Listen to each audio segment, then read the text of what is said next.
Jatend piny William Samoei Ruto wuok kendo kwayo oganda ma pach kaendi mondo mi oyie obed oganda goeko mago mag dhoudi achiel kendo oyango ni josiasa mago ma nyayo akwede goeko mag dhoudi gin mago medo mana kelo pogruok e pacho kaendi. Ruto mane loso e kinde nyasi nendo mano mar alamo odiochieng' ma kawuonendi oyango ni ka oganda ma pach kaendi obedo gimoro achiel, weche goeko mago mag kwe kaachiel koda dongruoge koroni inyalo chole nendo makare e pacho kaendi.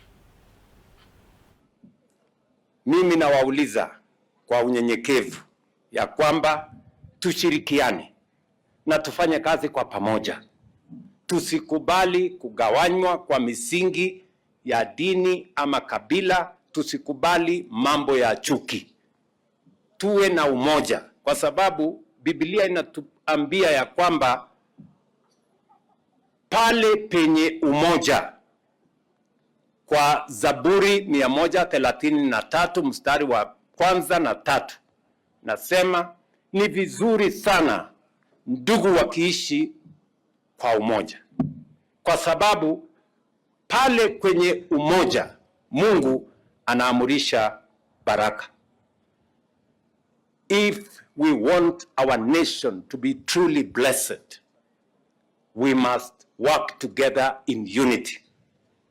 Na mimi nataka niwahakikishie maombi yangu na ile bidii nitafanya kama kiongozi wa taifa hii ni kuhakikisha ya kwamba tunaondoa chuki, tunaondoa ukabila, tunawaweka Wakenya wote pamoja. Ndio sababu mimi niliunda serikali ya broad based, kuondoa ubaguzi, kuondoa chuki, kuondoa ukabila, tuweke Wakenya wote pamoja. Na ni maombi yangu na bidii yangu kwamba mwaka ujao sisi wote tutapiga kura kwa amani na tutapiga kura pamoja.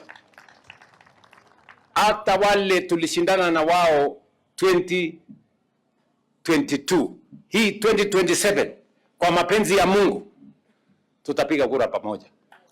Ndio tulete taifa letu iwe moja. Kuna watu wanafikiri mapenzi yao ndio mapenzi ya Mungu. Wengine wanatueleza, wanatupatia lecture mrefu. Oh, mimi nilisema, sijui mimi nilisema, sijui mimi nilisema. Ile ulisema ni yako, lakini ile itafanyika ni mapenzi ya Mungu. Kwani kuna kiongozi anachaguliwa kwa makosa? Kuna kiongozi anachaguliwa kwa bahati mbaya? Kila kiongozi, Biblia inatuambia kila kiongozi ama uongozi uliopo umeruhusiwa na Mungu. Kwa hivyo hata uwe na ushawishi kiasi gani ama uwe na mambo kiasi gani, wewe hautaamua, ni Mungu ataamua. That is the truth as it is.